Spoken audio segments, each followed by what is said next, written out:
sensibility. So it's like Hot Fuzz and just horror comedies of the age. But there's still some good frights. There's still some neat changes. There's some neat twists. And just the star. I'm so happy that Richardson is now headlining movies because his line delivery and just his presence. I just love having him around. He's hilarious. The most unlikely person to achieve one of the highest ranks in Veep. And it was just such a delight to see him here. His line delivery is just so spot on. I can't handle it. You need to watch Werewolves Within. You do. It is so funny. And it's just, but it's not over the top. You're going to be splitting your sides funny. It's just sort of nice, funny, but a little zany. We owe IFC for the... Yeah, we do. But yeah, it's... I love it. I'm so glad you added it because I was going to do it if you didn't. Fantastic. Axe throwing. Oh, yeah. I think they're weighed in metric. Such a silly... All right. My fifth, we're there already. I'm going to do best sedative bot fight. Ooh. And that's from Oxygen. And it is Melanie Laurent as Elizabeth Hansen. No, this was on my extras list. Hey. And it was literally the same most persistent needle award. And then, what a gross little needle.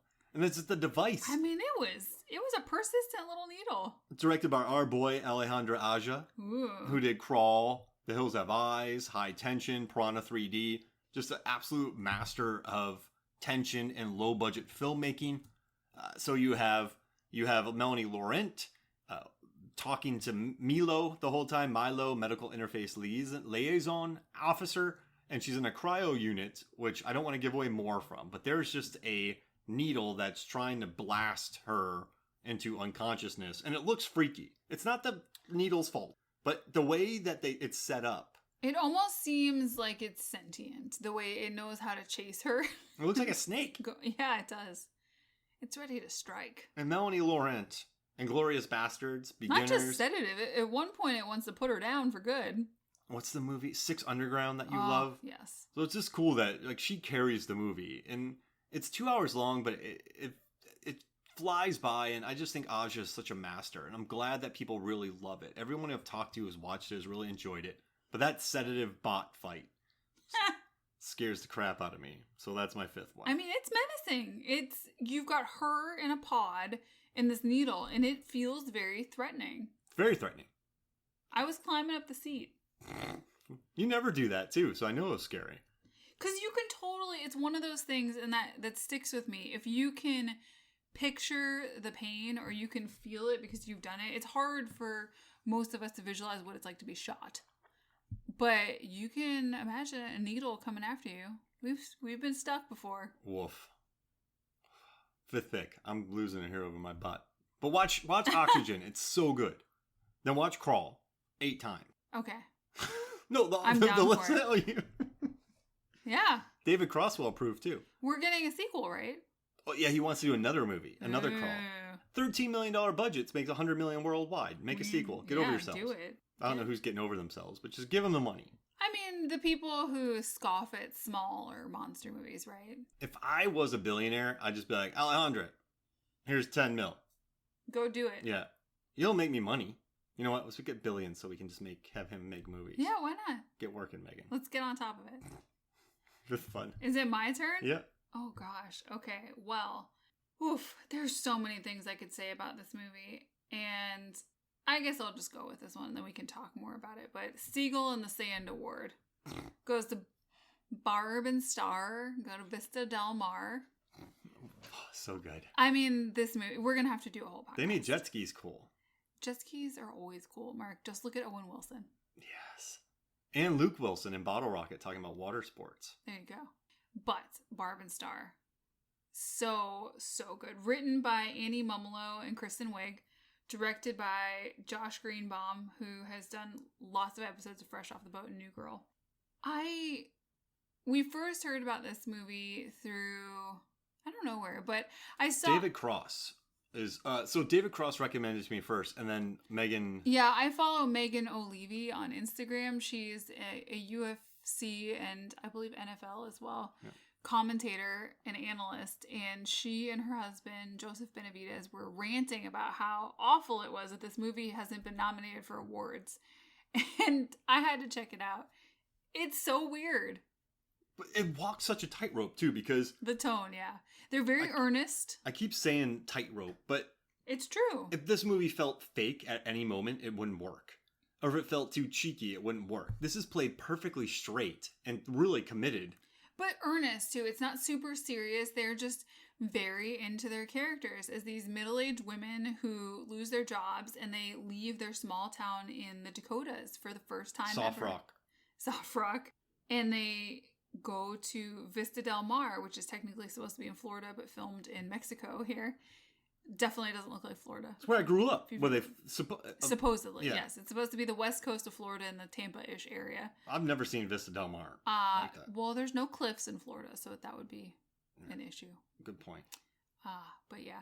Also starring Jamie Dornan as Edgar and Damon Wayans as Darlie Bunkle and Ren Doi as Yo-Yo, who is just the best submarine pilot ever. And also that opening scene with him lip-syncing. So much fun as he rides a bike. Pure joy. We could have done an entire episode with just 50 random awards for this movie. Best suicide colon. Oh, so many moments in this movie. Well, the friendship bracelets and the scene where they're trying to get out of the ropes. It's just so funny. Or best drink.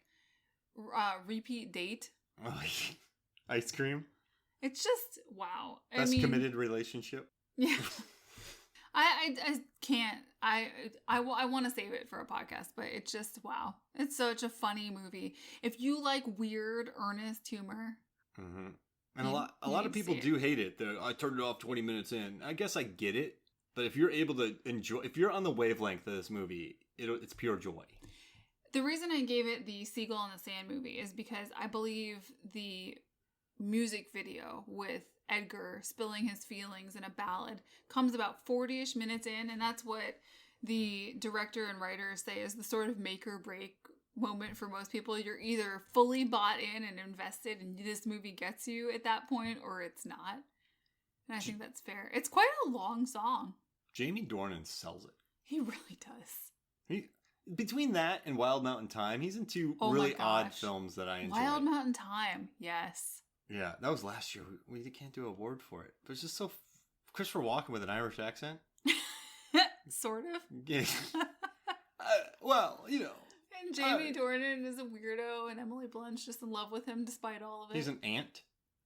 I love that they sold her the piece of land that ties the two... Just the gate for the land. So yeah, watch those two movies. Jamie Dornan's good. But we're going to do a full episode on Barb and Star eventually, so we'll have more to come. So my last one is I talk about bathroom fights a lot on the podcast. And I've written about bathroom fights before. Okay. But I'm going to end this is my sixth. I'm going to end with best bathroom fight. And that goes to Willy's Wonderland. And it's between Gus the gorilla and the janitor, played by Nicolas Cage. And what I love about this is that this gorilla somehow gets sneaks up on the janitor. And the janitor is the ultimate badass. Wipes out all these things, no problem. Great cleaner, too. But the gorilla gets... the upper hand, but then the janitor comes out hot with a plunger and then just starts womping on Gus the gorilla, and then he puts Gus the gorilla's head into a urinal and kicks its head in, and bloody goo oil sprays all over the janitor's face. Kicks his boot straight through the thing. Yeah. But if someone told you years ago that you would see Nick Cage fighting an animatronic gorilla, essentially a person in a puppet suit, in a gorilla suit. I mean, what world is this? But it's a fun bathroom fight. I mean, anytime a bathroom fight happens, I got to give it props. So I love it. It makes me very happy. It's just Nick Cage just destroying the head of an evil animatronic puppet.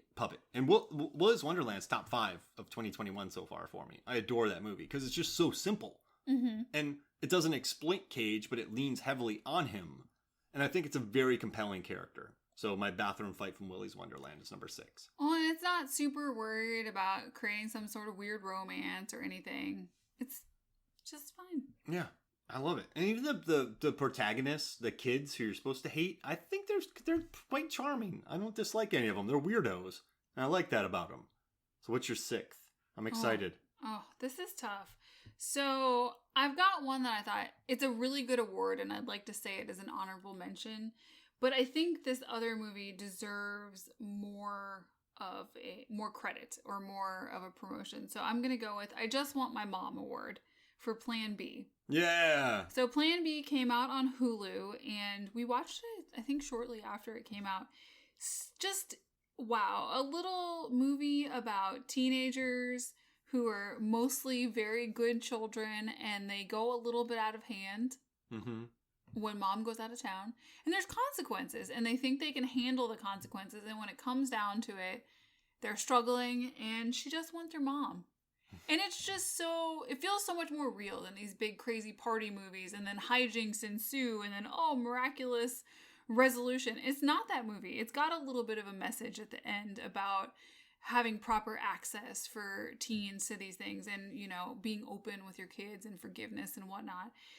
It's a nice movie, and I like that there are consequences. We both like movies where there are appropriate consequences for actions, and it's not just, you know, oh, I did something insane and terrible. Oh, well. And at the end of the day, we're all kids. Like, when we're in high school, we're still kids. I mean, some kids are more grown up than others, but I like that this movie, these you can be a mature 17-year-old and still need your parents when you're that age, because you're just not out of the house yet. You're not making that massive amount of money yet. I'm sure some have, but it's very rare. So you watch all these high school movies, and no kids have ever just been like, I need my parents. Parents are normally hurdles to be overcome. Mm-hmm. But yeah, it's a movie full of nice people. Like, it's quite raunchy. Yeah, it actually is quite raunchy. It's a nice little best friend movie between two girls, which I never had that growing up. It was always, you know, dudes being explicit and weird and haha, that's so funny. But it's just nice to see two girls out there on a weird adventure trying to solve a problem. So you've got Sunny and Lupe. They throw a party while Sunny's mom is out of town. She's a very straight-laced girl, and she has a regrettable first sexual encounter with someone and needs the Plan B pill. And that makes them go off on an adventure where they don't know how to read a regular map, a paper one, and they get turned down for meds. They're trying to get further out of town. They're trying to get money. They're trying to get fake IDs. Yeah, they encounter all kinds of weird stuff, and every single one of their encounters has consequences. One of them steals something at a gas station. They almost get in trouble. Yeah. And it's just it's funny. They're kids. Yeah. It's a good movie. It's a fun, nice movie it's refreshing. More people need to watch it. I think so. That's why I wanted to talk about it over my other award that I'd still like to mention. Yeah, do it. Let's get your honorable mentions. Okay, honorable mention would be Cruella, best and most precise spoon placement. Yes. And that was by Richard Jewell. Yep. The guy who played Richard Jewell. Yeah. His mannerisms are great in this movie. So Cruella's full of tons of fashion and drama, and it's got a definite look to it.